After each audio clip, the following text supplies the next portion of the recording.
El calor de Saigón caía como una manta húmeda y pesada sobre las calles del Distrito 3.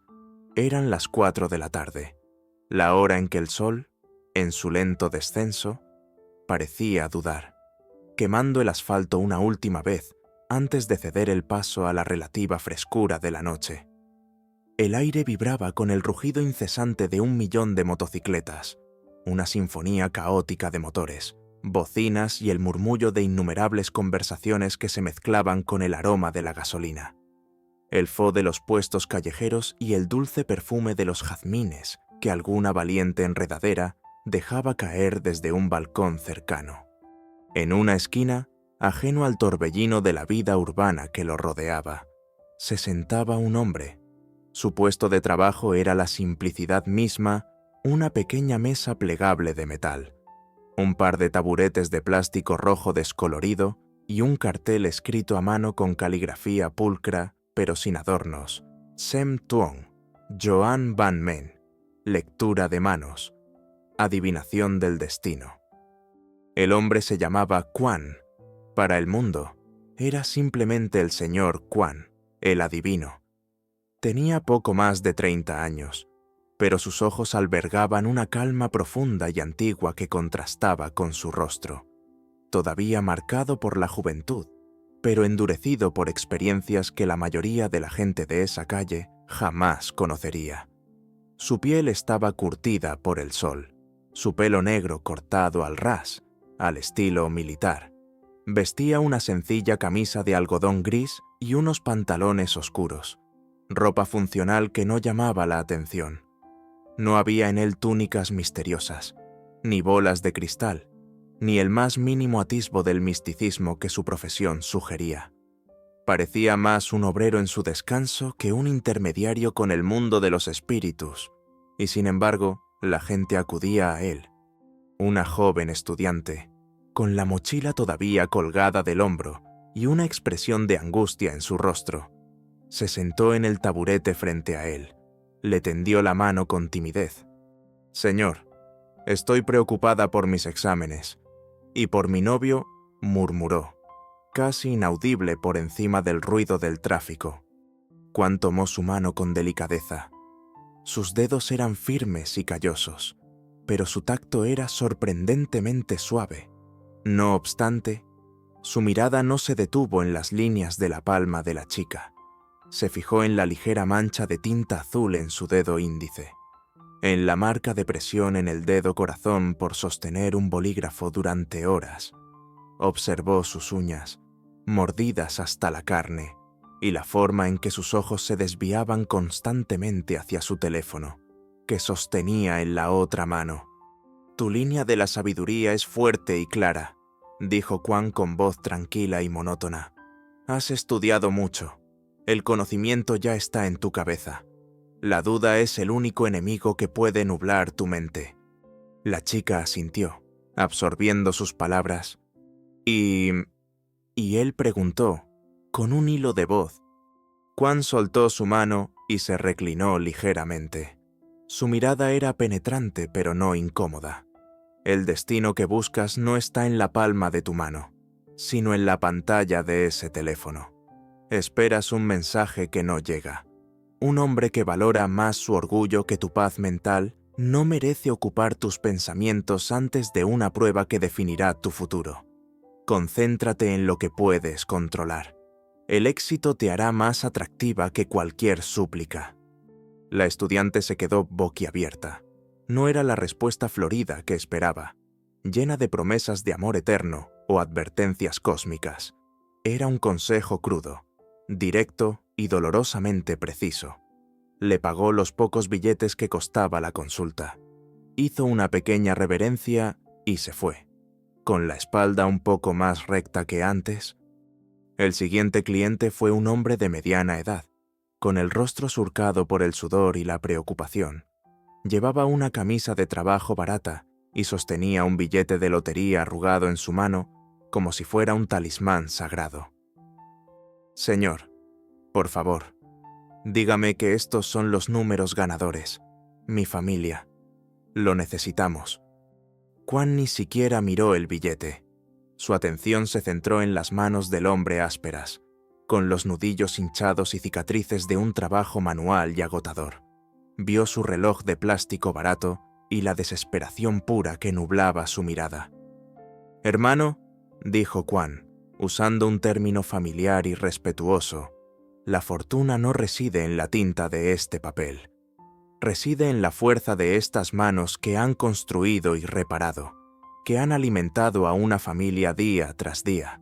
Los números son aleatorios, pero tu esfuerzo es constante.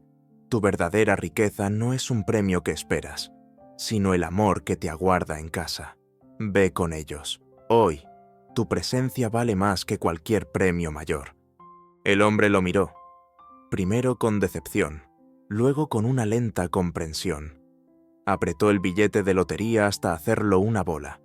Lo tiró a una papelera cercana y se alejó, con los hombros todavía caídos, pero con un propósito diferente en su andar. Quan observó el flujo de la calle durante unos minutos, sus ojos registrando los pequeños dramas humanos que se desarrollaban a su alrededor, el repartidor que miraba su teléfono con ansiedad, la anciana que vendía verduras con una sonrisa cansada, los niños que reían mientras perseguían una pelota. Cada persona era una historia, y él era un lector consumado. Su tiempo en las fuerzas especiales le había enseñado a leer el terreno, a anticipar el movimiento del enemigo, a detectar la anomalía en un patrón. Ahora, en la vida civil, aplicaba esas mismas habilidades a un campo de batalla diferente el alma humana. La gente lo llamaba adivinación. Para él, era simplemente observación. Fue entonces cuando la atmósfera a su alrededor cambió. Fue un cambio sutil, casi imperceptible, como una caída de la presión barométrica antes de una tormenta. Una mujer se acercaba a su mesa. A primera vista, parecía una ciudadana más. Llevaba una mascarilla facial, unas gafas de sol grandes y un sombrero de ala ancha que ocultaba la mayor parte de su rostro. Su ropa era sencilla, una blusa de color crema y unos pantalones negros de corte holgado. Pero el disfraz, por bien pensado que estuviera, era imperfecto para un ojo entrenado como el de Quan. Su postura era impecable, la espalda recta, los hombros echados hacia atrás con una confianza innata que contradecía su intento de pasar desapercibida. La tela de su ropa, aunque de diseño simple, era de una calidad excepcional. Caía con un peso y una textura que la distinguían de las fibras baratas. Sus zapatos eran prácticos, pero de una marca de cuero italiana que costaba más que el alquiler mensual de un apartamento en ese mismo distrito. Y sus manos, aunque intentaba mantenerlas en los bolsillos, revelaron por un instante una manicura perfecta. Esta no era una mujer ordinaria. Esta era una mujer poderosa, disfrazada de ordinaria. Se detuvo frente a la mesa. Quan no dijo nada. Simplemente levantó la vista y esperó. El rugido de la ciudad pareció atenuarse por un momento, creando una pequeña burbuja de silencio a su alrededor. «¿Es usted el señor Quan?», preguntó ella. Su voz era baja, controlada, pero con un timbre inconfundible de autoridad y educación. Era la voz de alguien acostumbrado a dar órdenes, no a hacer peticiones en una esquina polvorienta. Quan asintió lentamente. «Soy yo. Siéntese». Ella ocupó el otro taburete de plástico, que crujió levemente bajo su peso. Se sentía visiblemente incómoda, fuera de su elemento. Sus ojos, ocultos tras las gafas oscuras, recorrían el entorno con una mezcla de desdén y nerviosismo. Estaba claro que acudir a un adivino callejero era su último recurso, un acto de desesperación que chocaba frontalmente con la lógica y el control que probablemente regían su vida. «Quiero que vea el destino de una persona», dijo, eligiendo sus palabras con cuidado. «Necesito un nombre, una fecha de nacimiento», replicó Quan, recitando el guión habitual. Era una prueba. Quería ver cómo reaccionaría. La mujer vaciló. Se retorció las manos en el regazo. un gesto que delataba su ansiedad.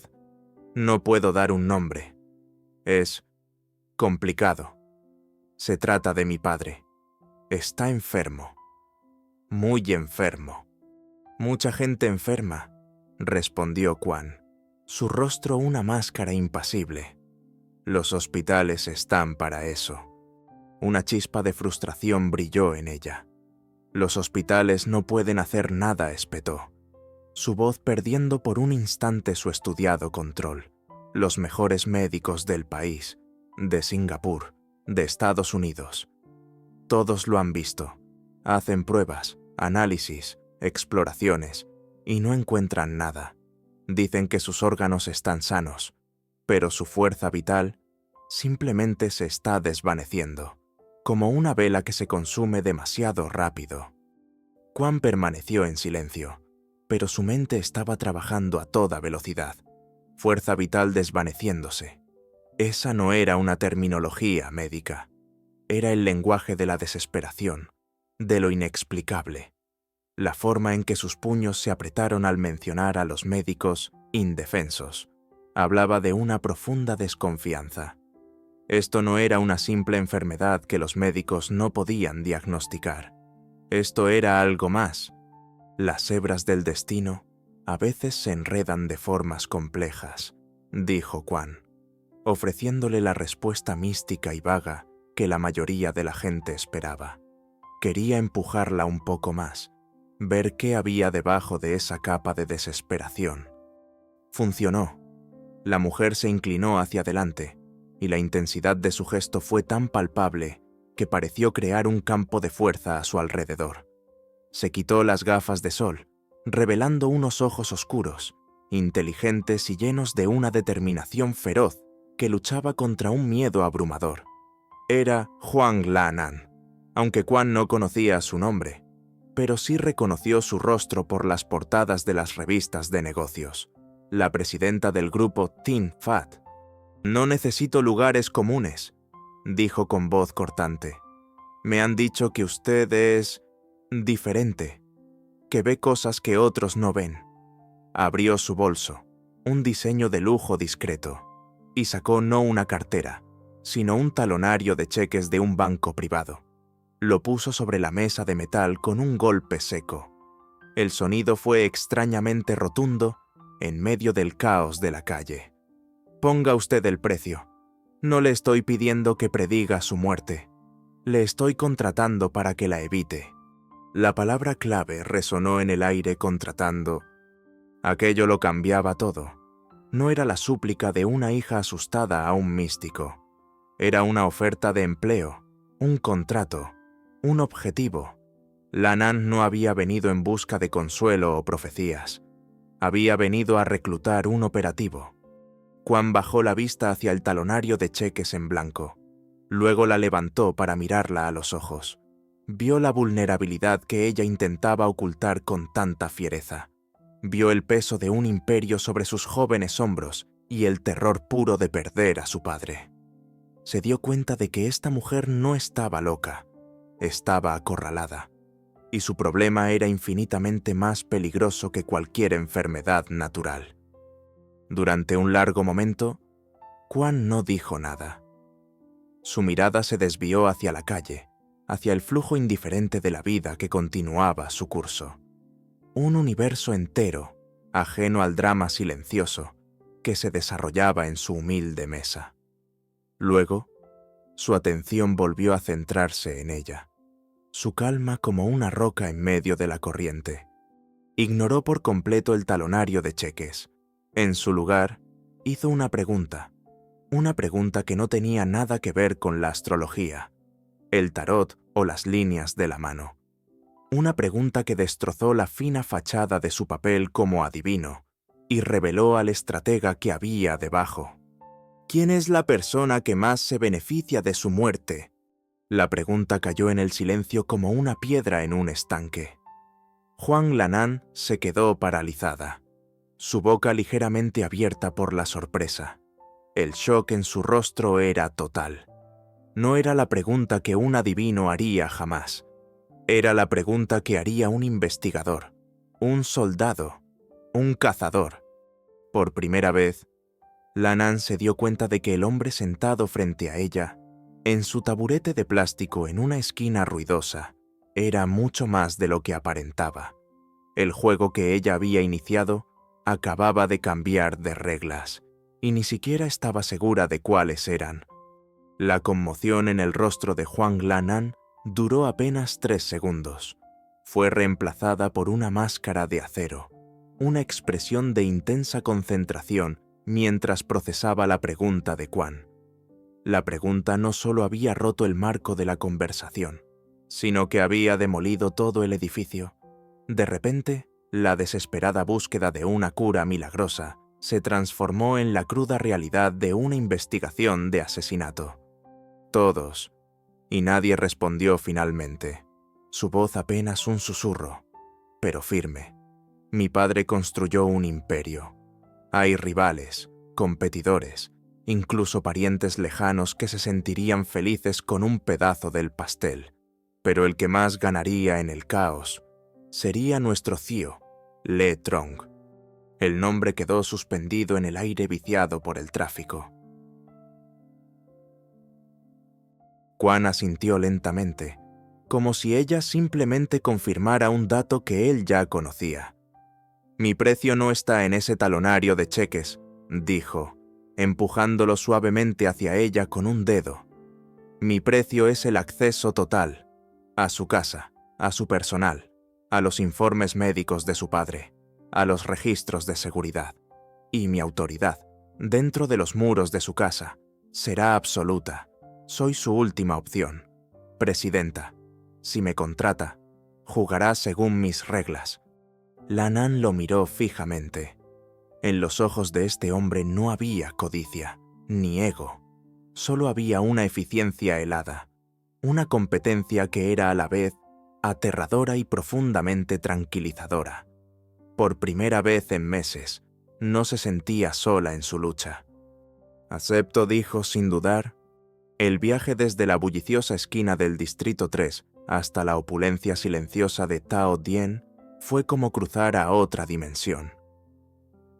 El sedán de lujo de Lannan, un Mercedes Maybach negro, se deslizaba por las calles con un silencio casi sobrenatural, aislando a sus ocupantes del caos exterior. Quan miraba por la ventanilla polarizada, no con el asombro de un hombre humilde, sino con la mirada analítica de un soldado reconociendo un nuevo territorio. Observó las rutas, los puntos de estrangulamiento del tráfico, los puentes. Su mente mapeaba automáticamente vías de aproximación y rutas de escape. Finalmente, el coche se desvió hacia una calle privada, bordeada de altos muros coronados por alambre de espino y cámaras de seguridad cada 20 metros. Las puertas de hierro forjado de 2 toneladas se abrieron sin un sonido, revelando la residencia de la familia Huang.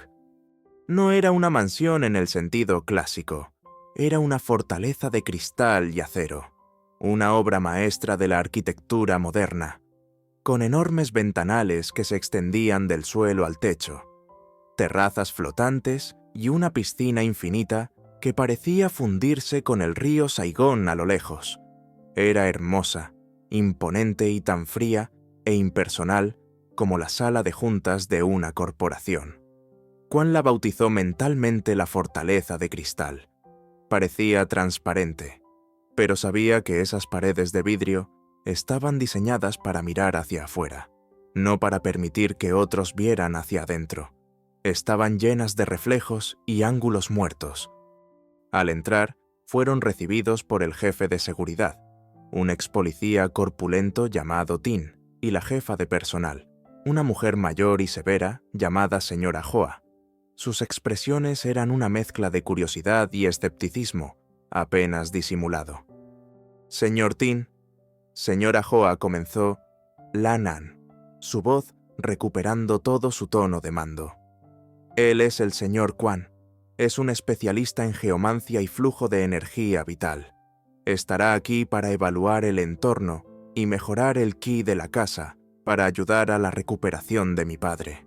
Tendrá acceso ilimitado a todas las áreas. Sus instrucciones deben ser tratadas como si vinieran directamente de mí. ¿Entendido?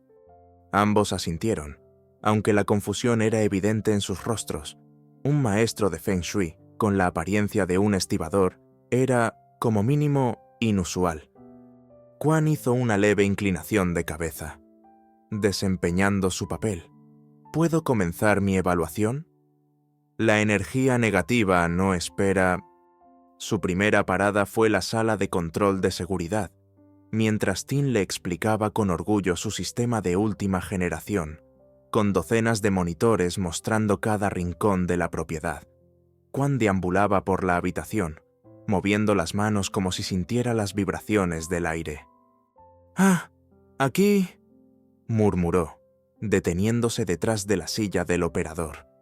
«Hay un bloqueo. El flujo de energía protectora se estanca». En realidad, sus ojos estaban escaneando los monitores. Estaba analizando los patrones de las patrullas de los guardias, que eran predeciblemente regulares. Identificó 3 puntos ciegos importantes en el perímetro exterior, áreas donde la cobertura de 2 cámaras se solapaba imperfectamente. Notó que el registro de entrada y salida del personal de servicio era meticuloso, pero el del personal médico era prácticamente inexistente. Entraban y salían con la autoridad que les conferían sus batas blancas. La fortaleza era dura por fuera, pero blanda y vulnerable por dentro. Luego, se movió por la casa, siempre bajo la apariencia de su papel. En la cocina, elogió la orientación del fogón mientras observaba qué personal preparaba la comida específica para el patriarca. En los pasillos, se detenía para sentir las corrientes de aire, pero en realidad estaba comprobando las cerraduras electrónicas y la ubicación de los detectores de movimiento. Observaba al personal, la forma en que evitaban su mirada, los susurros que se detenían abruptamente cuando él entraba en una habitación. No buscaba auras malignas, buscaba el lenguaje corporal de la culpa, el miedo o la complicidad. La mayoría eran simplemente empleados asustados por la extraña enfermedad de su jefe y la tensión palpable en el aire. Pero un par de ellos, una joven doncella y uno de los jardineros, parecían demasiado nerviosos. Los archivó en su memoria.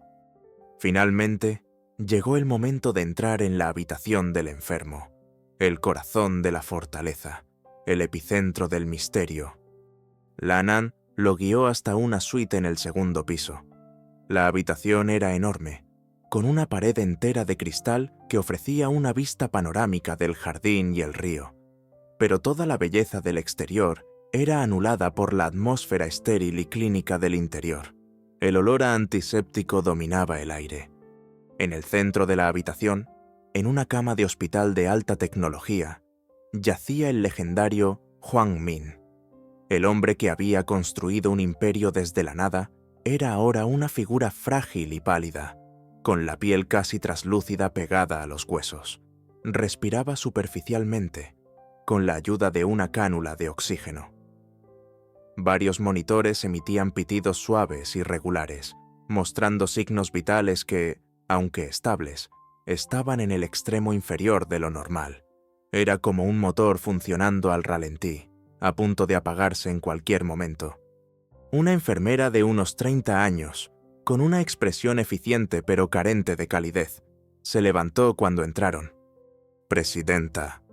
«Enfermera Zhao, este es el señor Quan. Está aquí para ayudar», dijo Lannan, sin saber muy bien cómo describirlo. La enfermera Tao miró a Quan con evidente desdén, pero no dijo nada. Quan ignoró a la enfermera. Se acercó a la cama y comenzó su ritual. Cerró los ojos, extendió las manos sobre el cuerpo de Huang Min, sin tocarlo. Murmuraba frases sin sentido sobre meridianos bloqueados y energía estancada. Pero sus sentidos estaban en alerta máxima. Sus oídos filtraban los pitidos de las máquinas, escuchando el sutil zumbido de un humidificador en la esquina. Su nariz detectaba el olor a antiséptico, pero también una leve nota floral, casi imperceptible, que no encajaba en el ambiente. Sus ojos, a través de los párpados casi cerrados, recorrían cada detalle. La jarra de agua en la mesita de noche, con un vaso al lado, las tazas de medicina predosificadas, la bolsa de suero intravenoso que goteaba lentamente en el brazo del anciano, la forma en que la enfermera Tao se tensó cuando él se acercó a la mesita de noche. Bingo. Tras 10 minutos de esta pantomima, Quan se enderezó.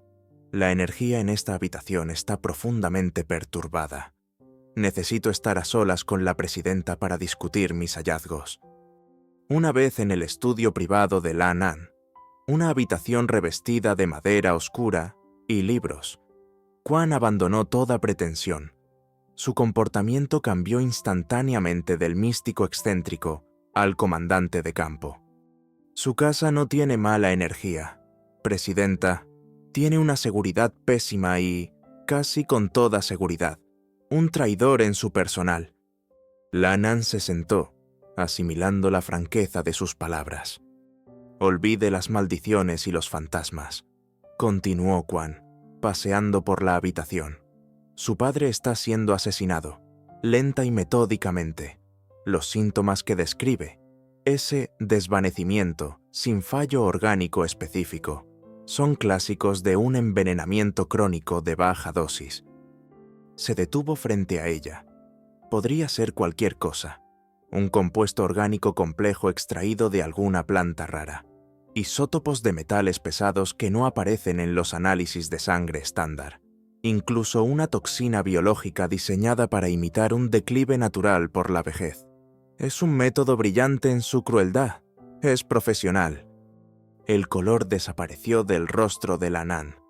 La palabra envenenamiento era una cosa, pero la descripción fría y detallada de su ejecución era otra muy distinta. ¿Quién, cómo? El quién lo averiguaremos. El cómo es mi prioridad ahora mismo, dijo Quan. El veneno debe administrarse en dosis pequeñas y regulares para evitar la detección y una reacción aguda. Los vectores más probables son las cosas que consume de forma constante. Señaló en dirección a la habitación de su padre. El agua en su mesita de noche, la comida que le preparan, el suero de su vía intravenosa, la medicina que le dan cada pocas horas. El veneno está en una de esas cosas, o en todas ellas. La esperanza que Lan An había sentido comenzaba a ser reemplazada por un pánico helado. La amenaza no estaba afuera, golpeando las puertas. Ya estaba adentro, en la comida, en el agua, en la propia medicina que se suponía que debía curarlo. Quan vio el pánico en sus ojos y su voz se suavizó, pero no perdió su filo de autoridad. Necesito actuar ahora. Necesito una muestra de todo lo que su padre ha ingerido o se le ha administrado en las últimas 24 horas. La comida de la cocina, guardada como sobras, el agua de esa jarra, una muestra de la bolsa de suero actual y de la que usaron antes. Todo. No alerte a nadie. Busque una excusa. Diga que un médico extranjero quiere hacer sus propios análisis. Lan An asintió, su mente ya trabajando en cómo conseguirlo. Y una cosa más, añadió Quan, sus ojos fijos en los de ella, la enfermera de turno. Tao. Su lenguaje corporal grita culpabilidad. A partir de esta noche, no volverá a trabajar en el turno de noche. Invéntese algo. Dele un ascenso, unas vacaciones pagadas. Trasládela a un puesto administrativo. No la despida. Eso la asustaría. Quiero ver cómo reacciona ella. Y, lo que es más importante, quiero ver quién más reacciona a su repentina ausencia del lado de su padre.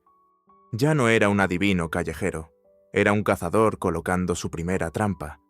Y Lan An, por primera vez desde que comenzó esa pesadilla, sintió que la presa no era ella. El miedo seguía ahí, pero ahora estaba mezclado con una nueva y peligrosa sensación, la esperanza, no nacida de la magia, sino de la fría y despiadada competencia. Al día siguiente, el sol se alzaba sobre el río Saigón, proyectando una luz dorada y engañosamente pacífica sobre la fortaleza de cristal. Dentro, la atmósfera era cualquier cosa menos tranquila. La tensión era una bestia viva, palpable en el aire acondicionado, en los pasillos silenciosos y en las miradas furtivas del personal. Kwan había pasado la mayor parte de la noche en la sala de seguridad, revisando horas de grabaciones antiguas, memorizando rutinas, rostros y hábitos. No había dormido, pero no mostraba signos de fatiga. Su energía parecía provenir de una reserva interna de concentración y propósito. Lan An, por su parte, había ejecutado la primera parte del plan con una precisión impecable. Las muestras de comida, agua y suero fueron discretamente recolectadas y entregadas a Kwan, quien las guardó en un maletín especial que había traído consigo. Ahora estaban en el estudio, esperando el momento adecuado para mover la siguiente pieza del tablero, la enfermera Tao. Justo cuando Lan An levantaba el teléfono para llamar a la enfermera, la voz de la señora Hoa, la jefa de personal, sonó por el intercomunicador, tensa y nerviosa. «Presidenta, el director ejecutivo Trong está aquí. Ha venido a presentar sus respetos al presidente». Lan An y Kwan intercambiaron una mirada. No era una coincidencia. La presencia de Kwan en la casa, por muy disfrazada que estuviera, había sido como una piedra arrojada a un nido de avispas, y la avispa, Reina, había venido a investigar. «Hágale pasar», ordenó Lan An, su voz fría como el hielo. Le Trong entró en el estudio con la confianza de un conquistador. Vestía un traje de lino italiano de color marfil que debía de costar una fortuna, y una sonrisa encantadora que no llegaba a sus ojos. Sus ojos, de un marrón oscuro y brillante, eran los de un depredador. Evaluaban, calculaban, buscaban debilidades. «Lan An, querida», dijo con una familiaridad que bordeaba la insolencia. «Pasaba por aquí y pensé en ver cómo seguía nuestro querido presidente. Y por supuesto, para ver si necesitabas algo. Debes estar agotada». Su mirada se deslizó entonces hacia Kwan, que estaba de pie junto a la ventana, observando el jardín. Lo recorrió de arriba abajo con un desdén apenas disimulado. La camisa barata, los pantalones funcionales, la postura relajada pero alerta. Trong vio a un don nadie, un peón fuera de lugar en su tablero de ajedrez. «¿Y este es?», preguntó, con un tono de diversión burlona. El señor Kwan respondió Lan An, su voz cortante. «Es un consultor. Me está ayudando con el bienestar general de la casa». Trong soltó una risita. «Ah, un maestro del Feng Shui. Qué reconfortante. No sabía que habías empezado a interesarte por esas supersticiones. Lan An, supongo que la desesperación nos lleva a todos a hacer cosas extrañas». Se volvió hacia Kwan. «Dígame, maestro, ¿ha encontrado ya a los dragones de agua o a los fénix de fuego que curarán al presidente?» Kwan se giró lentamente. No había ira en su rostro, ni se sintió intimidado. Simplemente lo miró, y su calma pareció absorber toda la arrogancia de Trong, dejándola sin efecto. «Solo busco la verdad, director ejecutivo», dijo Kwan con voz neutra. «A veces se esconde en los lugares más sencillos». La simplicidad de la respuesta y la firmeza de la mirada de Kwan descolocaron a Trong por un instante. Estaba acostumbrado a la adulación o al miedo, no a esta imperturbable indiferencia. «Bueno», dijo Trong, recuperando su compostura, «creo que el presidente necesita paz y tranquilidad, no extraños deambulando por su casa agitando las manos. Por el bien de su salud, quizás sería mejor que este consultor terminara su trabajo rápidamente». Era una orden velada, un intento de reafirmar su autoridad. Fue Lan An quien respondió. Se levantó de su silla, y aunque era casi una cabeza más baja que Trong, Su presencia llenó la habitación. Gracias por tu preocupación, Trong. Pero mientras mi padre esté incapacitado, yo soy la cabeza de esta familia y la presidenta en funciones de Ting Fat. Las decisiones sobre esta casa y sobre quién entra o sale de ella son mías, y el señor Quan se quedará todo el tiempo que sea necesario. El aire en la habitación crepitó. La sonrisa de Trong se desvaneció, reemplazada por un destello de furia helada en sus ojos. Era una declaración de guerra. Por primera vez, Lannan no solo se defendía, sino que contraatacaba. Como quieras, siseó Trong. Solo espero que sepas lo que haces. Hizo una breve inclinación de cabeza, un gesto puramente formal, y salió del estudio con la misma rapidez con la que había entrado. Cuando sus pasos se desvanecieron por el pasillo, Lannan soltó un suspiro que no sabía que estaba conteniendo.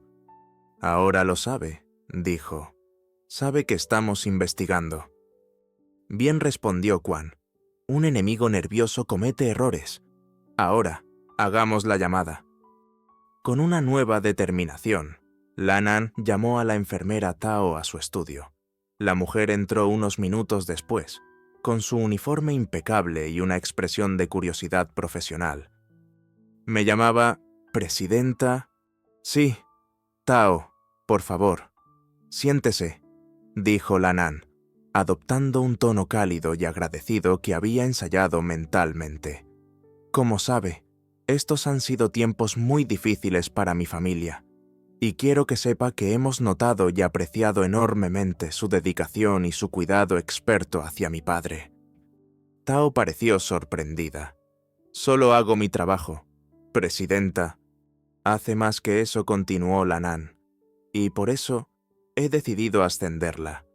A partir de mañana, será la supervisora de todo el personal de enfermería y de los suministros médicos de la casa. Será un puesto administrativo, con un aumento de sueldo considerable. Es un trabajo de gran responsabilidad, y necesito a mi mejor persona para ello». El silencio que siguió fue ensordecedor. Una enfermera normal se habría sentido extasiada. Un ascenso, más dinero, un puesto de prestigio. Tao, sin embargo, se puso pálida. El color huyó de su rostro, dejando una máscara de pánico. «Presidenta, yo no sé qué decir. Es un gran honor, pero mi lugar está al lado del presidente. Cuidar de él es mi única prioridad. Quizás otra persona». «Insisto», dijo Lannan, su voz ahora con un filo de acero bajo la seda. «Ya está decidido. Su experiencia es demasiado valiosa para limitarla a un solo paciente. La necesito supervisando todo el sistema. Su nuevo puesto comienza de inmediato. Puede tomarse el resto del día libre para prepararse. Una nueva enfermera de la agencia llegará para cubrir el turno de noche». Tao se quedó sin argumentos. Estaba atrapada en una jaula de generosidad. Tartamudeó unas palabras de agradecimiento, con una sonrisa forzada que parecía más una mueca de dolor, y salió del estudio casi corriendo. «La primera bandera roja», murmuró Quan desde la ventana. «Nadie rechaza un ascenso para seguir cambiando bolsas de suero. Está aterrada de perder el acceso a su padre». Esa noche, la fortaleza de cristal se convirtió en un centro de vigilancia. Una nueva enfermera, una mujer mayor y de confianza recomendada por el médico personal de la familia de Lannan, se hizo cargo del turno de noche, en el estudio, convertido ahora en una sala de guerra. Quan y Lannan observaban las imágenes de varias cámaras en un gran monitor. Las horas pasaron lentamente. La casa estaba en silencio. A las 2 de la madrugada, cuando la noche era más oscura y profunda, vieron movimiento.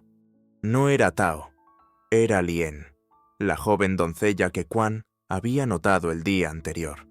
La cámara del pasillo del segundo piso la mostraba saliendo de su habitación, descalza, y moviéndose sigilosamente hacia la suite del presidente. Se detuvo junto a la puerta, escuchando. Probablemente esperaba encontrar a Tao. Al ver a la nueva enfermera a través del pequeño visor de la puerta, retrocedió como si hubiera tocado algo al rojo vivo. Con pánico evidente, se apresuró a bajar las escaleras y salió al jardín trasero, a un punto ciego que Quan había identificado previamente. Pero él había anticipado algo así. El día anterior, le había pedido al jefe de seguridad que instalara una pequeña cámara inalámbrica oculta en una de las macetas. En la pantalla, vieron a Lien sacar un teléfono barato, un modelo desechable. Marcó un número y empezó a hablar frenéticamente en susurros. «Activa el rastreo», ordenó Quan en voz baja. Lannan ya estaba al teléfono con su jefe de seguridad informática, un joven genio que había puesto en alerta. «La están llamando ahora. Rastréalo». Vieron a Lien colgar, todavía temblando. Unos segundos después, el experto en informática devolvió la llamada. La llamada de la doncella fue a un número de prepago, pero ese número de prepago acaba de hacer una llamada saliente hace 30 segundos. Hemos interceptado y rastreado esa segunda llamada. Y bien, preguntó Lannan, con el corazón latiéndole en la garganta. Hubo una pausa al otro lado de la línea. Mientras el técnico verificaba los datos, su voz sonó tensa cuando finalmente habló. El número al que llamó pertenece a una línea encriptada, registrada a nombre de una corporación fantasma llamada Soluciones Logísticas del Delta. «Nunca he oído hablar de ella», dijo Lannan. «Yo sí», intervino Quan, sus ojos fijos en la pantalla. «Es una táctica clásica, una empresa fantasma para ocultar gastos y comunicaciones. Sigue tirando del hilo». «Espere, presidenta», dijo el técnico, el sonido de un teclado furioso de fondo. «Estoy cruzando los datos de registro de la compañía. La dirección fiscal, los miembros de la junta directiva, son falsos, por supuesto, pero la cuenta bancaria utilizada para establecerla, esa cuenta ha recibido transferencias regulares desde una división de Team Fat, la división de desarrollo de proyectos especiales». Lannan sintió un escalofrío. La división de desarrollo de proyectos especiales era el feudo personal de Le Trong, un área opaca de la compañía que él gestionaba con total autonomía. El teléfono dijo Lannan. Su voz un susurro helado. ¿El teléfono al que llamó la enfermera?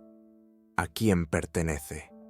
«Físicamente, está en la red de la torre de telefonía que da servicio a la urbanización de lujo de Anfu, presidenta, y la línea está asignada directamente a la oficina privada del director ejecutivo. La llamada fue para Le Trong». El silencio en el estudio era absoluto. La trampa se había cerrado. No era una sospecha, no era una teoría, era un hecho. Tenían el vínculo, una línea directa y digital desde la doncella asustada en el jardín, pasando por la enfermera cómplice, hasta el hombre que sonreía y les había deseado suerte esa misma tarde. La primera batalla había terminado, y la habían ganado, pero ambos sabían que la guerra no había hecho más que empezar. La revelación de la llamada telefónica a Le Trong colgaba en el aire del estudio como el humo de un disparo. Para Lannan fue una vindicación furiosa, una prueba irrefutable. Su primer instinto fue el de una depredadora: saltar, atacar, exponerlo. «Tengo que llamar a los abogados, a la junta directiva», dijo, alcanzando su teléfono, con los ojos ardiendo de rabia. «Puedo suspenderlo de sus funciones con esto, iniciar una investigación formal». No, la voz de Quan fue tranquila pero inamovible, cortando su impulso. «Todavía no». Lannan se volvió hacia él, incrédula. «¿Por qué no? Lo tenemos. Es él». «Tenemos una llamada telefónica», corrigió Quan. «Trong dirá que la enfermera lo llamó en pánico por el estado del presidente. Dirá que la doncella es una mentirosa, Creará una cortina de humo y se escabullirá. No se arrincona a una serpiente a menos que se esté preparado para cortarle la cabeza. Y para eso necesitamos el cuchillo. ¿El cuchillo? Necesitamos saber qué es el veneno, explicó Quan. La identidad de la toxina es la única prueba física que lo conectará directamente con el intento de asesinato.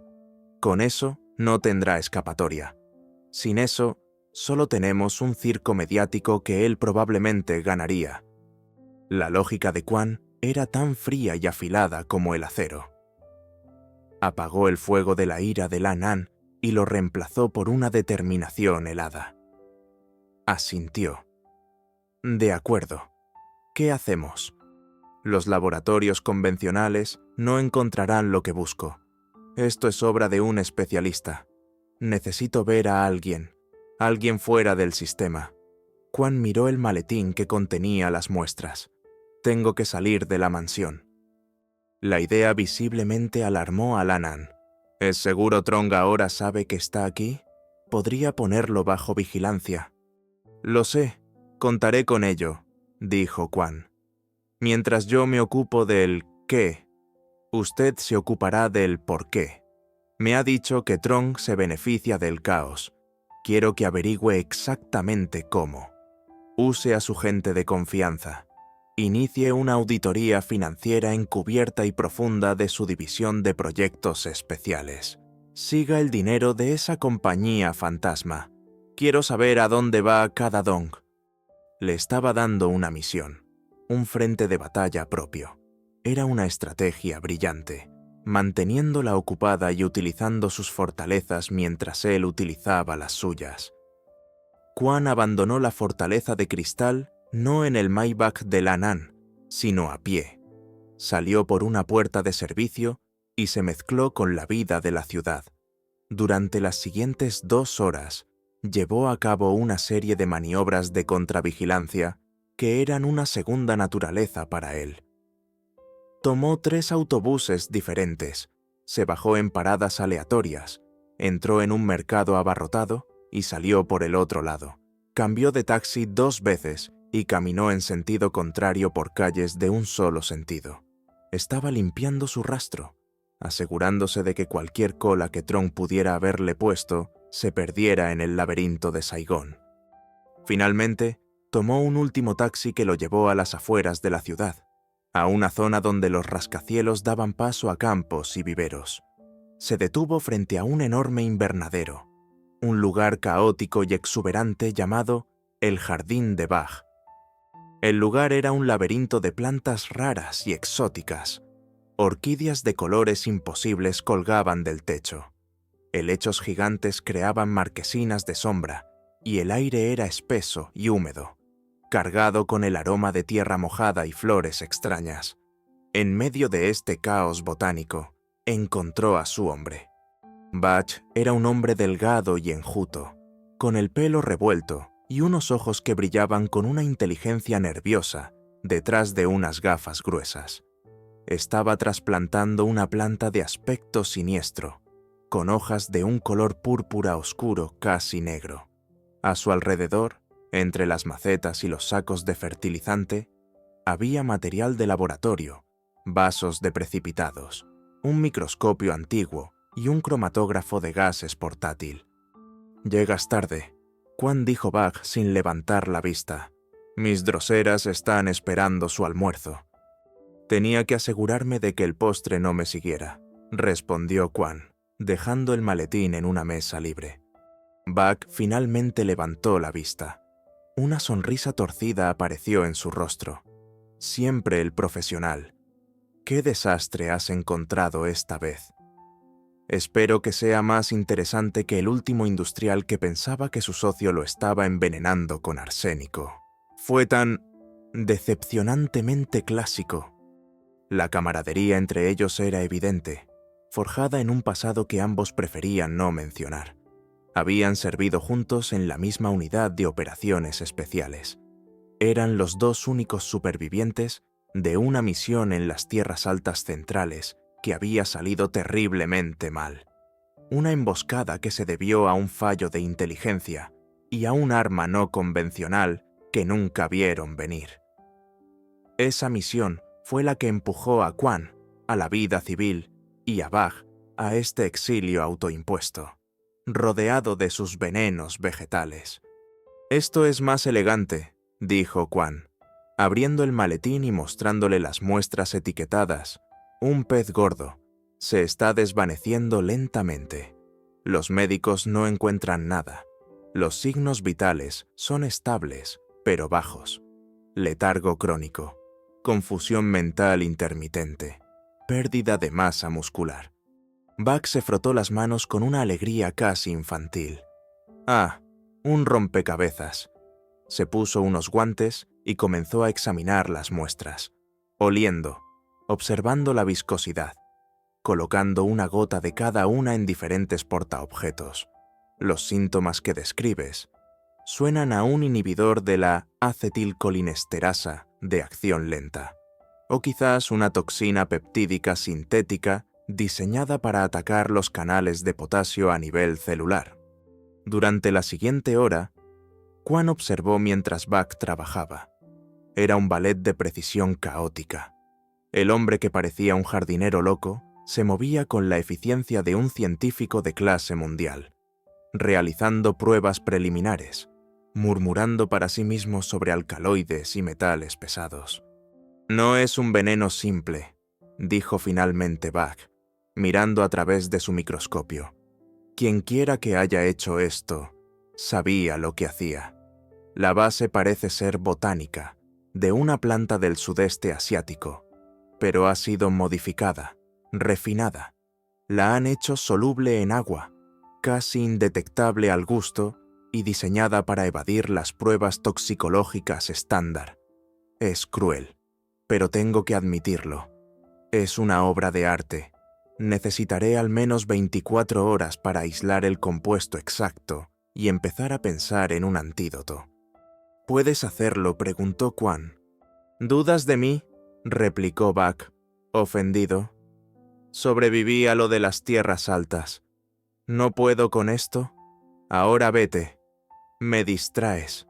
Mientras tanto, en la torre Thin Fat, en el corazón del distrito financiero, Lan An libraba su propia batalla.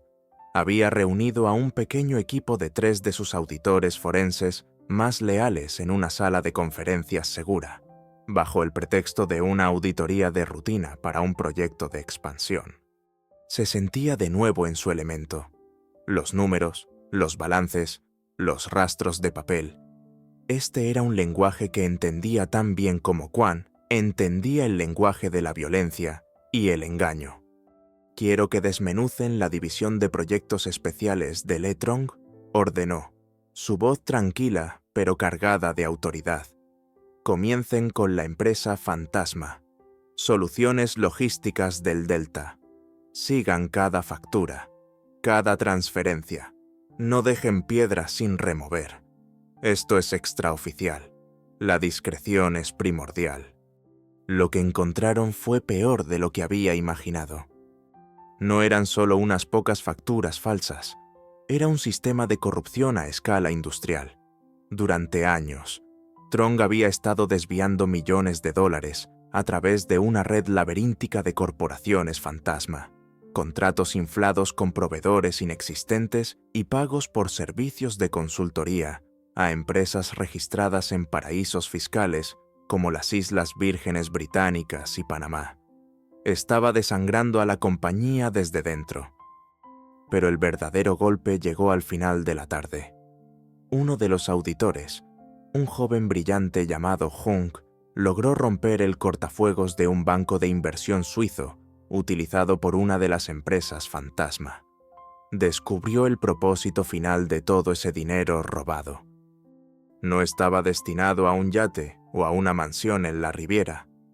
Estaba siendo canalizado a un fondo de cobertura opaco con sede en Singapur, y ese fondo de cobertura había estado comprando silenciosamente acciones de Thin Fat en el mercado abierto durante los últimos 18 meses. «Presidenta», dijo Hong, con el rostro pálido, No solo está robando dinero, está usando nuestro propio dinero para comprarnos. Si el presidente falleciera, el precio de las acciones caería en picado. Él podría usar el pánico para lanzar una oferta de adquisición hostil con los fondos que ha acumulado. Se apoderaría de todo. Lannan sintió que el suelo se abría bajo sus pies. El plan de Trong no era solo un asesinato por ambición, era una obra maestra de la piratería corporativa, una conspiración de una escala y una audacia que la dejaron sin aliento. Quan regresó a la mansión bien entrada la noche.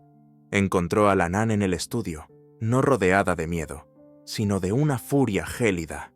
La mesa estaba cubierta de hojas de cálculo y diagramas de flujo que trazaban la red financiera de Trong. «Mi contacto tiene una pista», dijo Quan, rompiendo el silencio. «El veneno es una neurotoxina compleja, probablemente de origen botánico. Se necesita un laboratorio muy sofisticado y un bioquímico experto para producirlo». Lannan levantó la vista de sus papeles. Sus ojos oscuros eran como dos trozos de obsidiana. «Y yo sé de dónde sacó el dinero para pagar a ese bioquímico y para comprar ese laboratorio», respondió ella. Le explicó la conspiración financiera, el plan de adquisición hostil, la escala masiva del robo. Mientras hablaba, una nueva y terrible comprensión se apoderó de ambos. Las dos mitades del rompecabezas se encajaron perfectamente. El dinero para financiar la compra de acciones, el dinero para contratar a un bioquímico de primer nivel, el laboratorio especializado necesario para crear un veneno a medida. Todo requería un nivel de recursos y secretismo que parecía incluso más allá de las capacidades de Trong. «No está trabajando solo», dijo Quan, verbalizando el pensamiento que ambos compartían. «Un plan tan ambicioso, tan caro. Tiene un socio silencioso con mucho dinero y sin escrúpulos». La conspiración era más grande, más profunda y más peligrosa de lo que habían imaginado. Ya no se enfrentaban solo a un CEO traidor, se enfrentaban a un enemigo desconocido y poderoso que se movía en las sombras, financiando una guerra por el alma de Ting Fat. La llamada llegó al amanecer. La voz de Buck sonaba excitada y privada de sueño a través del teléfono encriptado. «Lo tengo, Quan. Se llama Orchidaceae tenebris, o así la he bautizado. Es un alcaloide derivado de una orquídea negra extremadamente rara que solo crece en las grietas de las montañas de piedra caliza en el norte. El compuesto base es una neurotoxina, pero ha sido modificada con un agente quelante que la une a los iones de potasio. Por eso se mete en el sistema celular y causa ese lento declive sin dejar un rastro obvio. Es diabólicamente brillante». «¿El antídoto?», preguntó Quan, yendo directo al grano. «Ya está en marcha. He sintetizado un agente de desacoplamiento. No es una cura instantánea. Sería demasiado sospechoso y podría causar un shock sistémico. Es de acción lenta. Expulsará la toxina de las células y la filtrará fuera del cuerpo a lo largo de varios días. Detendrá el veneno en seco y comenzará una recuperación muy gradual. Te lo haré llegar esta tarde». Cuando Quan le explicó el plan a Lannan, ella lo miró como si estuviera loco. «Quiere que le administremos el antídoto y luego finjamos que se está recuperando milagrosamente para asustar a Trong». «Exactamente», confirmó Quan. «Un depredador herido es peligroso, pero un depredador que cree que su presa esté ya a punto de escapar se vuelve descuidado. Trong ha sido lento y metódico. Vamos a obligarlo a abandonar su plan y a actuar de forma precipitada. Vamos a usar la recuperación de su padre como cebo». El plan era arriesgado, una apuesta de alto calibre, pero Lannan entendió la lógica. No bastaba con salvar a su padre. Tenían que destruir la amenaza por completo. El primer paso era reintroducir el eslabón débil en la cadena, la enfermera Tao. Lannan la llamó a la mansión esa misma mañana. La excusa fue perfecta con la llegada de nuevo personal. Necesitaba la experiencia de Tao para supervisar su formación y asegurarse de que los protocolos de cuidado del presidente se siguieran al pie de la letra. Tao aceptó, visiblemente aliviada de volver a estar cerca del centro de la acción, aunque su nuevo rol de supervisora la mantenía a una distancia frustrante de la atención directa al paciente. No sabía que acababa de entrar voluntariamente en el centro de una telaraña. Esa tarde comenzó la actuación. El antídoto llegó discretamente, disfrazado de un envío de suministros botánicos para el jardín de Bach, y fue introducido en la bolsa de suero de Huang Min por la nueva enfermera de confianza. Horas más tarde, el Dr. Kang, el médico de cabecera de la familia, a quien Lan había puesto al corriente de la situación, llegó para su visita diaria. La escena se desarrolló en el pasillo, justo fuera de la suite del presidente. La puerta estaba entreabierta. Dentro, Tao estaba, como se le había indicado, organizando el carrito de los medicamentos. «Dr. Kang, es increíble», dijo Lan, su voz una mezcla perfecta de asombro y esperanza. «Esta mañana, cuando le estaba leyendo, creo que apretó mi mano». El Dr. Kang adoptó una expresión de escepticismo profesional. «Presidenta, a veces, en estos estados, hay espasmos musculares involuntarios. No debemos hacernos falsas esperanzas». «No fue un espasmo», insistió Lan, y la enfermera Mai dice que sus constantes vitales han subido ligeramente, solo un poco, pero es la primera vez que suben en meses. Desde dentro de la habitación, Quan, que observaba la escena en un pequeño monitor conectado a una cámara oculta, vio cómo las manos de Tao se paralizaban sobre una caja de gasas. Su espalda se puso rígida. Estaba escuchando cada palabra. «Lo examinaremos a fondo», concedió el Dr. Kang, siguiendo el guión, «pero le ruego que mantenga la calma». La conversación continuó durante unos minutos más antes de que se alejaran. Tao permaneció inmóvil durante casi un minuto, y luego, con movimientos bruscos y nerviosos, terminó su tarea y abandonó la habitación, casi corriendo. Se dirigió directamente a un baño en la planta baja, el único lugar sin cámaras. Sacó su teléfono desechable. La perspectiva de la historia cambió, volando a través de la ciudad hasta una oficina en la planta más alta de la torre Thin Fat.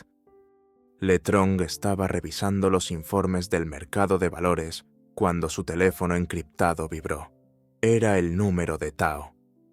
«¿Qué pasa?», preguntó bruscamente. La voz de la enfermera era un susurro frenético y aterrorizado. «Está mejorando. El viejo. Creo que está despertando. Lan dijo que le apretó la mano. El médico está con él ahora. Sus constantes están subiendo». Tron sintió como si le hubieran dado un puñetazo en el estómago. El aire pareció escaparse de sus pulmones. «¿Estás segura?» «Todos hablan de ello. Ese maldito adivino que trajo desde que él está aquí. Todo ha cambiado. Si el viejo se despierta y habla, estamos acabados». Tron colgó sin decir adiós. El pánico, frío y nauseabundo, le subió por la garganta. Su meticuloso plan, construido durante años, se estaba desmoronando en cuestión de días. Ese maldito exsoldado disfrazado de místico. No era un charlatán, era un profesional. La cara de Tron se contrajo en una máscara de rabia. Se levantó y caminó hacia la enorme ventana de su oficina, que dominaba la ciudad. Durante meses, había visto Saigón como su futuro reino. Ahora, parecía una jaula que se encogía a su alrededor. Tomó otro teléfono, uno aún más seguro, y marcó un número internacional. «¿Habla Tron?», dijo, su voz ahora desprovista de arrogancia, reemplazada por un tono deferente, casi temeroso. «Tenemos un problema grave. El plan del veneno ha sido comprometido. El objetivo muestra signos de recuperación. Escuchó la respuesta del otro lado, su rostro palideciendo. No sé cómo. Creen que es un milagro. Han traído a un consultor. Hizo una pausa, escuchando de nuevo. Sí, él. Creo que es él el que está detrás de esto. Otra pausa. Entiendo los riesgos, pero no tenemos otra opción. Tenemos que acelerar el calendario. Tenemos que pasar a la fase final. Inmediatamente. Si Min se despierta, no solo me pierdo yo, nos perdemos ambos. Colgó el teléfono, temblando ligeramente, no de miedo, sino de una furia impotente. Su socio le había dado luz verde, pero el desprecio en la voz invisible era evidente. El fracaso no era una opción. La desesperación empujó a Trong a actuar. Abrió una caja fuerte oculta detrás de un cuadro y sacó un tercer teléfono, uno que nunca había esperado tener que usar. Marcó el único número guardado en su memoria. «Soy yo», dijo. Su voz ahora dura como el granito. «El plan C. Se activa esta noche». Escuchó la voz tranquila y profesional del otro lado. «El objetivo es la residencia Huang en Taodien. 3 blancos primarios el viejo, Huang Min, la hija, Huang Lannan, y un hombre, su consultor, llamado Quan. No quiero supervivientes. Quiero que parezca un robo que salió mal, violento, trágico, que la policía tarde meses en desenredarlo». Hizo una pausa, mirando un informe meteorológico en su ordenador. «Habrá una tormenta eléctrica esta noche, a partir de la 1 de la madrugada. Usadla como cobertura. Cortad las líneas telefónicas y la fibra óptica del barrio 1 hora antes, sin comunicaciones, sin alarmas. Entrad por el lado este. Hay un punto ciego en las cámaras cerca del muro del jardín. Mis fuentes internas me dicen que tienen 8 guardias. Ocupaos de ellos en silencio». Dio unas últimas instrucciones sobre la disposición de la casa y los objetivos, y luego colgó. Había cruzado el Rubicón. Ya no había vuelta atrás. De un asesinato sutil y negable. Había pasado a una masacre a sangre fría. Había cometido su error crítico. De vuelta en la fortaleza de cristal, la noche caía y las primeras nubes de tormenta comenzaban a acumularse en el horizonte, teñidas de un púrpura ominoso por el sol poniente. Quan y Lannan estaban en el estudio. Él no le había dicho cómo, pero ella no preguntó. Simplemente confió en él. Durante la última hora, él había estado escuchando a través de unos auriculares conectados a su propio ordenador portátil. Finalmente, se quitó los auriculares, se levantó y conectó el portátil a los altavoces de la sala. «Quiero que escuches algo», dijo con calma. Pulsó el play. La voz de Le Trong, metálica y distorsionada pero inconfundible, llenó la habitación. Era la grabación de su llamada al jefe de los mercenarios. Escucharon cada palabra, cada orden escalofriante, el número de hombres, el plan de entrada, el objetivo de eliminar a todos los presentes, la hora. Lannan se quedó helada en su asiento, su rostro una máscara de terror. Oír la confirmación de sus peores temores, la brutalidad del plan expuesta en la propia voz del traidor, era infinitamente peor que cualquier sospecha. Cuando la grabación terminó, un silencio sepulcral llenó la habitación, solo roto por el sonido distante del primer trueno. Lannan levantó la vista hacia Quan. El terror en sus ojos luchaba con una nueva sensación, un asombro reverencial. No eran víctimas esperando ser sacrificadas en el altar de la ambición de Trong. Eran defensores, eran el baluarte, y gracias al hombre que tenía delante, conocían cada detalle del ataque que se avecinaba. Quan caminó hacia la gran ventana y miró las nubes de tormenta que ahora se arremolinaban con furia, iluminadas por relámpagos silenciosos. La fortaleza de cristal pronto se convertiría en un campo de batalla. «Que vengan», dijo. Su voz era un murmullo tranquilo que retumbaba con más fuerza que la tormenta que se acercaba.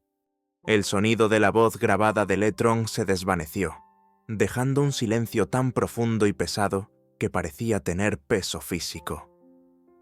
Afuera, un relámpago partió el cielo en dos, y el trueno que le siguió no fue un estruendo lejano, sino una vibración visceral que sacudió los cimientos de la casa. Para Lanán, era el sonido del fin del mundo. Para Quan, era la campana de inicio de un combate. El shock de Lanán se evaporó bajo la mirada de acero de Quan. Él ya no era el consultor, ni el adivino. Se había transformado. Cada movimiento era económico y preciso. Cada palabra una orden. Estaba de vuelta en su elemento, un campo de batalla inminente. Lanán, escúcheme. Su voz era tranquila, pero cortaba la tensión como un bisturí. El pánico es un lujo que no podemos permitirnos. Necesitamos movernos. Ahora. Su primera orden fue para Tin, el jefe de seguridad, a quien llamó por el intercomunicador. Señor Tin, código rojo. No es un simulacro. Reúna a sus hombres más leales, los demás. Confínenlos en sus cuartos con cualquier excusa. Tenemos una amenaza interna y una externa inminente. Luego se volvió hacia Lanán. El búnker de pánico es la primera opción de cualquier equipo de asalto. Es una trampa mortal. Los llevaremos a la bodega. Es subterránea, muros de hormigón, una sola puerta de acero reforzado. El plan se puso en marcha con una velocidad vertiginosa, mientras la leal enfermera Mai preparaba a Huang Min para un traslado rápido. Quan y Lanán se movían por la casa. Bajo la dirección de Quan, el personal de confianza comenzó a crear un campo de batalla. Se bloquearon ciertos pasillos con muebles pesados. Se apagaron las luces en secciones enteras de la casa, sumergiéndolas en una oscuridad que solo Quan sabría navegar. No había armas de fuego modernas para él. Usarlas destruiría la narrativa del robo que salió mal, que Tron quería crear, y alertaría a los mercenarios de que se enfrentaban a algo más que guardias de seguridad. La guerra de Quan sería primitiva y brutal. De la cocina, tomó 2 cuchillos de carnicero, pesados y afilados. De la chimenea del salón, el atizador de hierro macizo. Su arsenal era improvisado, pero en sus manos, mortal. A la 1 de la madrugada, la tormenta estaba en su apogeo. La lluvia caía en cortinas tan densas que las paredes de cristal de la mansión parecían llorar. Como un reloj, las luces del vecindario parpadearon y se apagaron. Las líneas telefónicas y de internet murieron. Estaban aislados. Una isla de cristal en un mar de oscuridad y furia. En el monitor secundario que habían instalado en la bodega, vieron cómo sucedía. 5 figuras, vestidas de negro de la cabeza a los pies, se deslizaron por encima del muro este, aterrizando en el césped empapado con la gracia silenciosa de los depredadores. Se movieron con una eficiencia escalofriante, neutralizando a los 2 guardias del perímetro con armas equipadas con silenciadores. Su primer objetivo, como Quan había predicho, fue la sala de seguridad principal. «Que empiece la función», murmuró Quan, hablando por un walkie-talkie a Tin, que estaba escondido en un pequeño armario de servicio con su tableta de vigilancia. 2 mercenarios forzaron la puerta de la sala de seguridad. Estaba vacía. Uno se sentó en la consola para desactivar el sistema. En el momento en que sus dedos tocaron el teclado, Tin pulsó un icono en su tableta. Una sobrecarga masiva de energía, desviada del generador de emergencia por Quan, recorrió los circuitos. La consola estalló en una lluvia de chispas y pesadas persianas de acero cayeron sobre las puertas y ventanas, sellando la habitación. 2 de los 5 hombres estaban atrapados. 2 fuera, informó Tin por el walkie-talkie. En el exterior de la sala, los 3 mercenarios restantes se quedaron helados. Su plan, tan meticuloso, se había desmoronado en el primer minuto. El líder del equipo, Un hombre corpulento con una cicatriz en la mejilla siseó en su radio. ¿Qué demonios ha sido eso? Informen. El único sonido que recibió fue el de la estática. «Nos han tendido una trampa», gritó otro. «Vámonos de aquí». «Nadie se va a ninguna parte», gruñó el líder. «Nos pagan por un trabajo. Encuentren a los objetivos. Ahora». Se separaron, moviéndose por los pasillos oscuros de la planta baja. Fue el error que Quan estaba esperando. La división de fuerzas era una invitación. Quan se movía por la oscuridad como un fantasma. La casa que había estudiado durante días era ahora una extensión de su propio cuerpo. Conocía cada sombra, cada rincón que producía un eco. Siguió a uno de los mercenarios, el más joven y nervioso, hasta la biblioteca. Un libro de tapa dura, lanzado con precisión desde la oscuridad. Se estrelló contra una estantería al otro lado de la habitación. El mercenario se giró instintivamente, levantando su arma hacia el ruido. En ese segundo de distracción, Quan emergió de la sombra detrás de él. No hubo sonido, solo un movimiento fluido. Una mano cubrió la boca del hombre. La otra hundió un cuchillo de carnicero en un punto vital bajo la caja torácica. El hombre se desplomó sin un gemido. Quan le quitó la pistola con silenciador y la radio, y se desvaneció de nuevo en la oscuridad. «Lobo 3, informa», dijo la voz del líder en la radio que Quan ahora sostenía. «Silencio». «Maldita sea. Lobo 3». El pánico empezaba a filtrarse en la voz del líder. «Lobo 2, Lobo 1, reagrúpense en el vestíbulo principal. Ahora». Quan sonrió en la oscuridad. Ahora conocía sus nombres en clave y su plan. Los dos mercenarios restantes se encontraron bajo el gran atrio del vestíbulo. Los relámpagos iluminaban la habitación a intervalos, proyectando sombras danzantes y monstruosas. Estaban espalda con espalda, girando nerviosamente sus armas. «¿Dónde está?», susurró Lobo 2.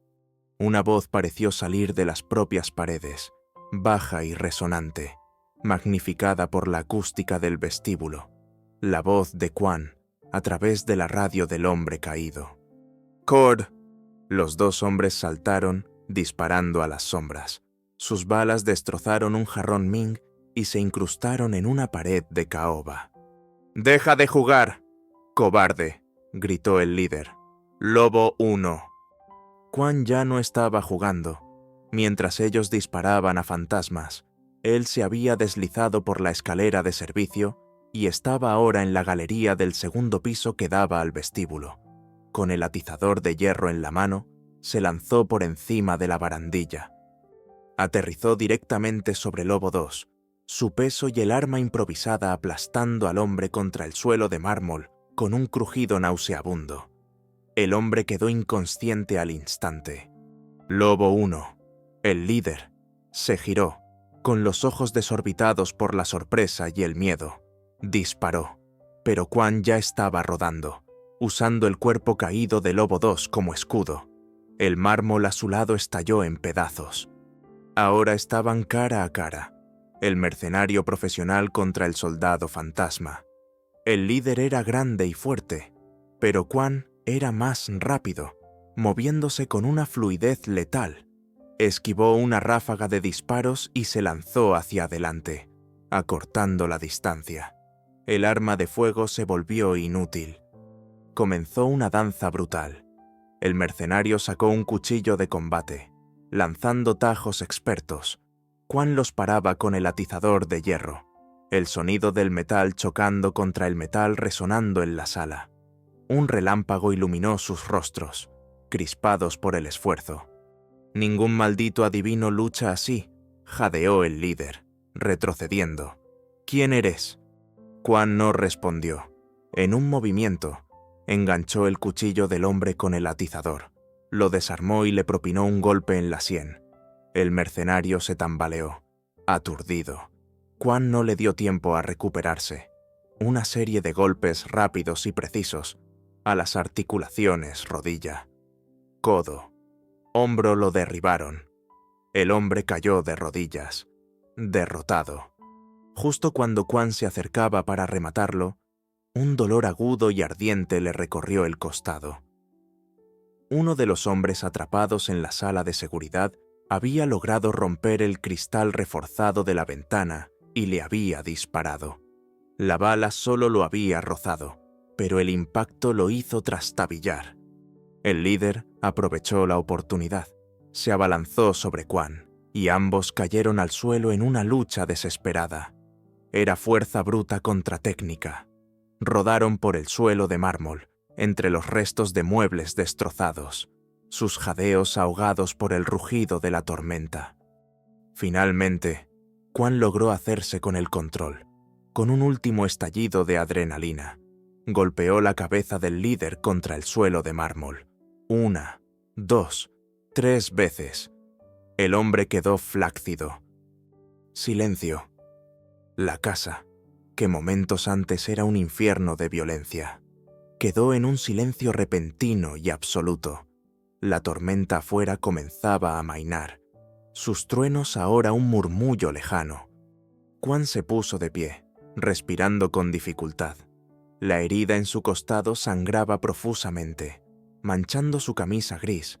Miró a su alrededor, los cuerpos de los mercenarios, neutralizados, no muertos. Había sido preciso. El vestíbulo parecía una zona de guerra. Cogió la radio. Su voz era ronca por el esfuerzo. «Lan An». Desde el altavoz del walkie-talkie en la bodega, su voz sonó como la de un ángel vengador. Lan An, que había estado escuchando la batalla con el corazón en un puño, apretó el botón. «Quan, ¿estás bien?» «Se acabó», dijo él, su voz delatando por primera vez el agotamiento. «La casa es segura». Se apoyó contra una columna de mármol, el atizador de hierro cayendo de su mano con un ruido metálico. El cuchillo de carnicero seguía en su otra mano. La adrenalina que lo había sostenido se desvaneció, y el dolor de su herida lo golpeó con toda su fuerza. Cuando la puerta de la bodega se abrió y Lan An y Tin subieron corriendo, lo encontraron allí, de pie, ensangrentado, rodeado por la carnicería que había creado, pero victorioso, el guardián silencioso de su fortaleza de cristal.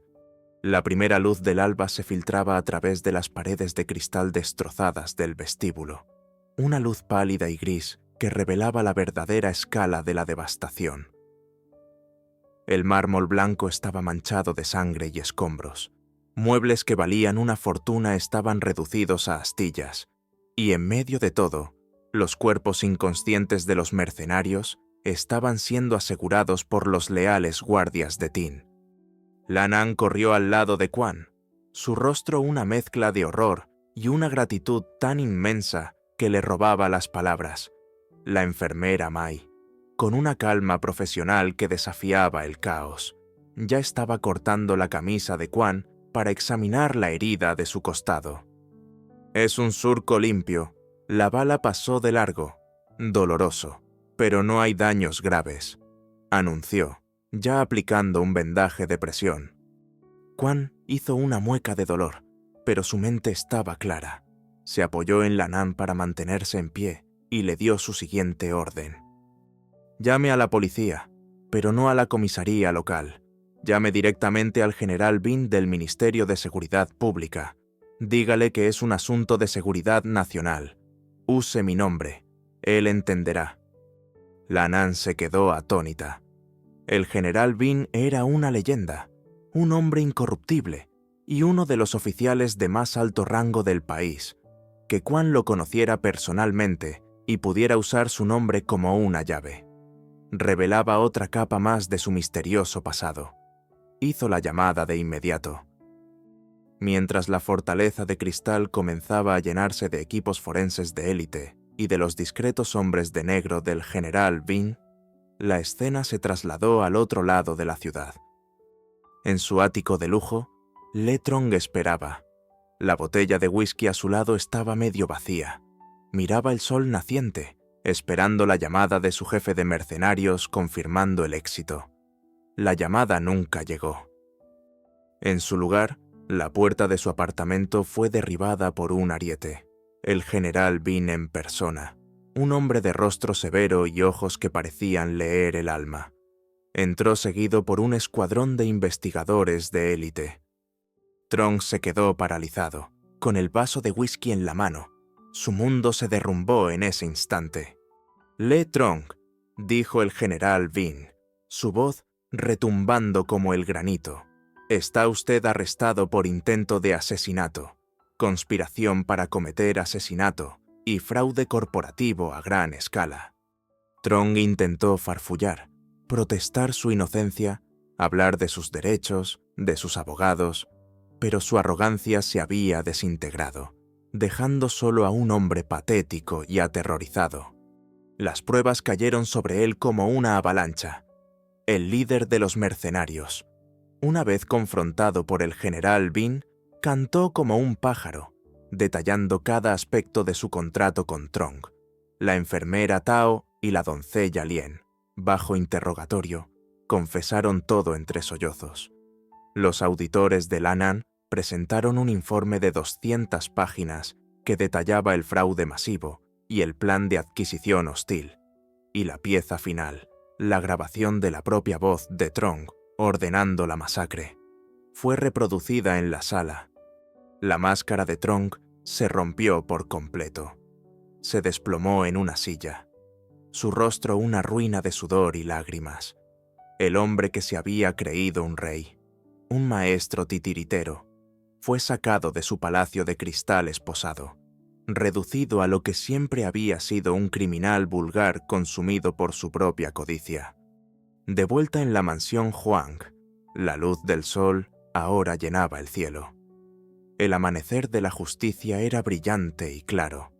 El personal de limpieza profesional ya estaba trabajando, borrando las cicatrices de la batalla de la noche anterior. Quan, con el costado vendado y una camisa limpia proporcionada por Tin, estaba sentado en una terraza con vistas al río. Lannan se sentó a su lado. No hablaron durante mucho tiempo. Simplemente compartieron el silencio, observando cómo la ciudad despertaba a un nuevo día. Un asistente de Lannan se acercó con una tableta. «Presidenta, noticias de Singapur, nuestro adversario, el fondo de cobertura que estaba comprando nuestras acciones, ha entrado en pánico. Tras la noticia del arresto de Trong, han liquidado toda su posición en Team Fate esta mañana. Han vendido con enormes pérdidas. La amenaza de adquisición ha terminado». Lannan sintió que un peso que ni siquiera sabía que llevaba se levantaba de sus hombros. Habían ganado, en todos los frentes. Poco después, el teléfono de Quan sonó. Era Bach. «El antídoto está funcionando a la perfección», informó el bioquímico, su voz inusualmente seria. «Las constantes vitales del viejo están subiendo de forma lenta pero segura. El veneno está siendo purgado. Le has comprado no solo una noche. Quan, le has comprado el resto de su vida». Un mes después, el jardín de la fortaleza de cristal había vuelto a ser un remanso de paz. El sol de la tarde se filtraba a través de las hojas de un enorme árbol de mango. Sentado en una silla de ruedas, pero con la espalda recta y el color de vuelta en sus mejillas, estaba Huang Min. Estaba más delgado, más viejo, pero la chispa de inteligencia y autoridad había regresado a sus ojos. Escuchaba atentamente mientras su hija, Lannan, le explicaba las últimas reestructuraciones en la compañía. Lannan era una líder transformada. La crisis la había forjado en acero. Ahora dirigía Team Fat con una confianza y una sabiduría que superaban su edad. Había purgado la red de corrupción de Trong y estaba reconstruyendo la empresa sobre una base de integridad. Más tarde ese día, se reunió con Quan en el mismo estudio donde su alianza había comenzado. Él parecía fuera de lugar con su sencilla camisa de algodón en medio de tanta opulencia, pero al mismo tiempo parecía el único punto de anclaje real en toda la habitación. «Trong y sus cómplices se enfrentan a cadena perpetua», le informó ella. Mi padre se recuperará por completo. La compañía es segura. Todo gracias a ti. Puso un contrato sobre la mesa de caoba. Quiero que te quedes, Quan, como mi jefe de seguridad personal y corporativa. El sueldo es ilimitado. Te daré acciones de la compañía, un asiento en la junta directiva si lo deseas. Esta casa, este mundo, te lo has ganado. Es tuyo si lo quieres. Quan miró el contrato, luego la miró a ella. En sus ojos no había deseo de poder ni de riqueza. Mi guerra terminó hace mucho tiempo. Presidenta dijo con voz suave. Esta solo fue una batalla pendiente que tenía que librar. Mi lugar no está aquí, en estas torres de cristal. Lan Nan lo miró, y aunque sintió una punzada de decepción, también sintió una profunda comprensión. Forzarlo a quedarse sería enjaular al águila que la había salvado. ¿Volverás a tu esquina?, preguntó ella. Quan asintió. El mundo necesita ser observado, y a veces la gente necesita que le recuerden que su destino está en sus propias manos, no en las de otros. Su despedida no fue triste. Fue un adiós lleno de un respeto tácito y de una conexión que trascendía sus mundos diferentes. El sol de la tarde caía como una manta húmeda y pesada sobre las calles del Distrito 3.